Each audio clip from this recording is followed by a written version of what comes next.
Okay, so in this video we're talking about completing the square. Now, completing the square is actually going to introduce us into our next chapter as well, so that what we're learning here, don't forget it when we finish this chapter, because we're going to use those ideas again and apply them to different things in the next chapter, okay? But here in this video, what we're talking about is how the completing the square can be used to solve quadratic equations. It's just another method. First off, what we're doing is anytime we have a quadratic in the form of x squared plus bx, we can write it as the square of a binomial. X plus b divided by 2, quantity squared. But before we can do this, we have to write x squared plus bx as a perfect square trinomial. So we have to figure out, we have to make 3 pieces. So I'm going to go through that process with you. I'm only going to do one example of this because this is something you should have done in previous classes. So this is kind of a review. It is a long process, but it's not too hard.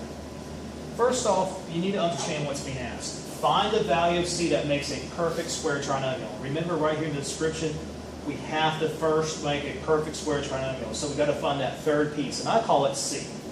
To start off with, I want to first figure out how does x squared minus 7x match up with my rule x squared plus bx. Because my very first step is what is b? Well, based on this pattern, it's pretty easy to see that b is negative 7. It's just a number in front of your regular x. So b equals, for this problem, negative 7. As soon as you know b, you're good to go.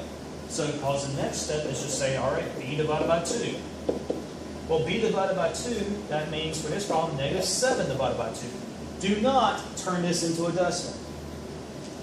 Okay, and I'm going to put a star next to this because my ultimate goal was to write this as a perfect, as the square of a binomial, which uses this pattern, b divided by 2. Okay, so we can come back to that b divided by 2 in just a minute. To find that c, though, to make my perfect square trinomial, that third piece, what I'm going to do is to square this number now.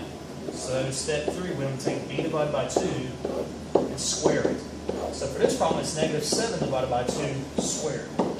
If you need to use your calculator, that's fine, but really what you're going to come up with is 49 over 4. Okay? Again, I don't want a decimal, 49 over 4. Keep it a fraction.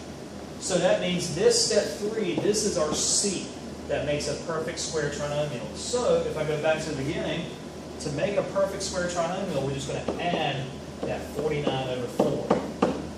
Now that I have 3 pieces, this is a perfect square trinomial. So this is now x squared plus bx plus c.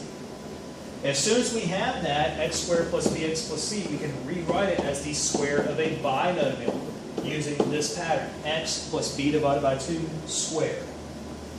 So that means I can rewrite this guy using this pattern. And all I need to know is b divided by 2, which I already found. It's negative 7 halves. So I'm going to plug in x plus negative 7 halves squared.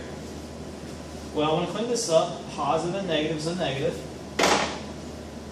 So really, the pattern is going to become x minus 7 halves squared. Okay, so we're done. That's completing the square. No big deal.